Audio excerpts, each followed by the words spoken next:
It's 10:30, right?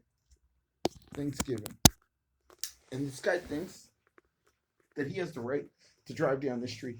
His car already gave somebody a heart attack, and then he went to this corner claiming that he was helping somebody when he was the one who made the heart attack because he was honking his blowhorn beside these people, and he made them have a heart attack. And then later he came back and then pretended that it was somebody. There was some other reason why this happened. Look, and this is the fire marshal. He's not even an official car. He's only the fire marshal. And he's driving down the street making all this noise. He's only a fire marshal. He doesn't even do anything. He does not have a role. He is just driving down the street harassing people. And these people already made somebody have a heart attack tonight just when they did that blowhorn joke. And then they had to come back 5 minutes later. And then another person had a heart attack because they keep making this siren noise. And he is pretending that he is not the one who's making this happen. When two people had a heart attack because this guy's sirens. And he's still driving around making this noise.